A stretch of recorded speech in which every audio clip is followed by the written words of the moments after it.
On a eu la chance de pouvoir interviewer Grégoire Ludig dans le cadre de la sortie du film L'Esprit Coubertin de Jérémy Saint qui sort au cinéma le 8 mai. Grégoire Ludig, on le connaît pour ça ou encore ça. On le voit de plus en plus au cinéma et il fait toujours les bons choix. Donc on a parlé sport, psychologie et ambiance de tournage. Je vous laisse avec l'interview. Bon visionnage.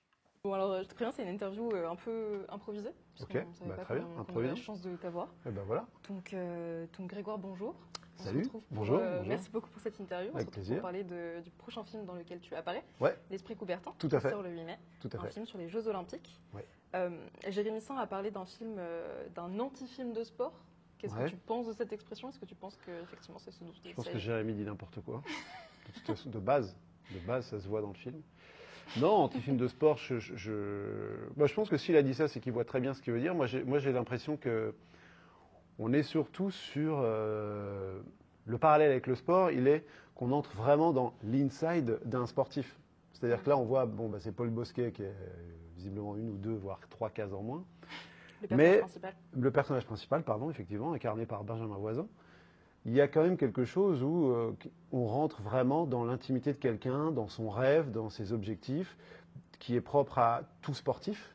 Et là, il y a vraiment cette envie de participer aux Jeux Olympiques, de réussir un score qui pour lui est très important. On comprendra dans le film pourquoi. Donc il y a beaucoup de psychologie aussi dans le film et aussi dans le sport. Donc moi, je trouve quand même que Jérémy dit des conneries quand il dit que c'est un film sport. Je plaisante évidemment.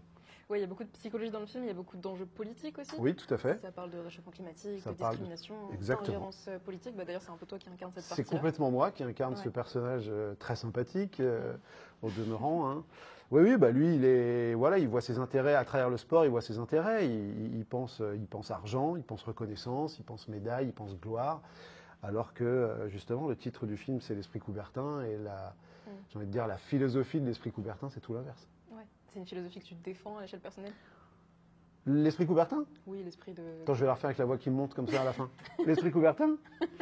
Oui, après, est-ce que je défends l'Esprit Coubertin? Oui, plus je vieillis et plus je me dis qu'on a envie d'être en paix avec tout le monde. Donc oui, on a envie que tout le monde soit bien et que les gens qu'on côtoie, ouais, on a envie de respecter un peu tout le monde. Et c'est ça qui est drôle avec mon personnage, c'est que lui ne respecte pas grand monde, à part lui-même. Effectivement, ouais. Il y a lui et les petits oiseaux, comme on dit quand on est très jeune. Et oui, parce que du coup, c'est un film qui essaie de s'inscrire un petit peu à l'encontre de la course à la performance, à la course à la surréussite. Ouais, tout à fait. Il y a vraiment cet esprit-là, justement, qui prime dans le film. Et c'est aussi dans la manière de réaliser de Jérémy aussi, je trouve que c'est une comédie qui va un peu... c'est un peu un contre-pied de toutes les comédies qu'on peut voir aussi aujourd'hui. C'est une comédie qui prend son temps. C'est une comédie à la limite de la comédie contemplative. On découvre vraiment, on prend le temps de découvrir, d'entrer dans l'univers des personnages, Ouais, c'est vrai. de ce à quoi ils aspirent. On rencontre chacun les uns après les autres. Et il y a aussi ce truc qui est un petit peu à l'inverse. Donc peut-être que quand Jérémy disait, évidemment, justement, que c'était un film anti-sportif, Qu'est-ce qu'il a dit? Un anti-film de sport. un anti-film de sport, n'importe quoi. Il y a peut-être ça. C'est vrai que d'habitude, les sportifs, on est à la course au résultat. La course, c'est exactement ce que vous venez de dire.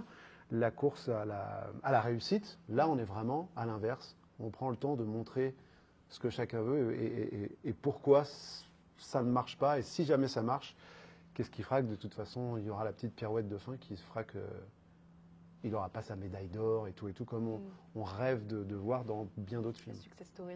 Exactement. Et qu'est-ce qui t'a motivé, toi, à jouer dans ce film-là? Un peu tous ces aspects, je suppose. Alors, ce qui m'a motivé pour jouer dans l'Esprit Coubertin, déjà, il y a vraiment eu la rencontre avec le réalisateur. Ok. Tout bêtement, hein, je dis du mal de lui, mais évidemment, je l'adore. On s'est rencontrés, on a bu un café ou un coca, je sais plus. Il m'a parlé de ce film. Et il était sincère, fluide. Il y avait quelque chose de très évident dans ce qu'il voulait raconter, quelque chose de très maîtrisé. Quand quelqu'un, de toute façon, te parle et qu'il sait exactement où il veut aller et qu'il te propose un rôle un peu aux antipodes de ce que tu peux, toi, aimer, représenter et tout, machin, tu dis, bah ouais, je trouve ça... vous avez dit, ça parle de plein de choses et tout, donc on n'a pas mis 1000 ans à se mettre d'accord. Ok. C'était très agréable. La rencontre avec Jérémy était, j'ai envie de dire, déterminante, mais bon, Mm. c'est le réalisateur du film aussi. Ok. Et comment ça s'est passé sur le tournage? T'as une bonne expérience de tournage? Ben, je ne sais pas si vous avez vu mes camarades en interview, mais comme vous pouvez le voir, ils sont très ternes, très glauques, très chiants, hein, on va dire ce qui est. C'est travail, travail, travail, quoi. Oh là là, Mm. qu'est-ce Ouais. qu'on a pu travailler. Mm. Et du coup, bah, vous imaginez bien que c'était assez agréable. Ouais. Non, c'était très bien. Mais encore une fois, ça part aussi du réalisateur qui maîtrise son sujet. Donc toi, à partir de là, tu peux te sentir libre parce que tu sais où on t'emmène. Ok. Parce que pourtant, c'était son premier film, Jérémy Sang. Tout à fait, c'était son premier film, mais je pense qu'un premier film peut arriver aussi à un moment dans une vie où on est capable clairement de faire des choses, avec beaucoup d'angoisse, de stress et tout, un peu à l'image de Paul Bosquet, le personnage principal, où on sent que il a envie de faire quelque chose de formidable, mais il faut aller chercher les ressources en soi. Et j'ai l'impression que c'est exactement ce qui s'est passé pendant ce tournage, en tout cas. Ouais. Qu'est-ce que tu en penses du personnage de Paul Bosquet? J'en pense, déjà de son bouc, j'en pense rien.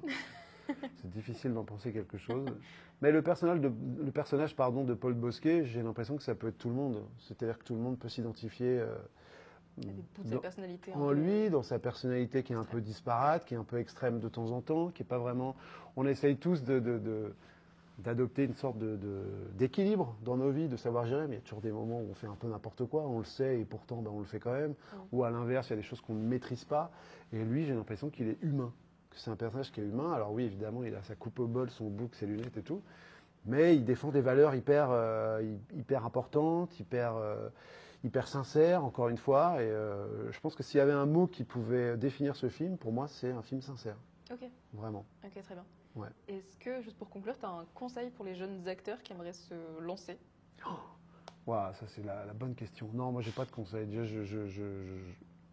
Je pense que je suis personne pour donner des conseils, mais le seul petit truc c'est de travailler en fait, c'est de se dire que et d'être intimement persuadé de ce qu'on fait. Ok. De ne pas se laisser emporter par. Aujourd'hui, tout va tellement vite et on voit tellement de choses à droite à gauche qu'on se dit putain, mais moi j'ai pas ça, j'ai pas réussi à faire ci. C'est pas très grave. Ouais. Tant qu'on est en accord avec soi-même et qu'on bosse et qu'on sait ce qu'on veut faire, je pense que ça fait un peu un conseil pas de vieux, mais je me dis, Non. avec le peu d'expérience que j'ai, je me dis, s'il y avait un truc à retenir, c'est ça. C'est de pas chercher la course à la réussite, la success story et tout, machin. Fais ce que tu as envie de faire. C'est ça qui te rendra heureux, en fait. Vraiment. Ok.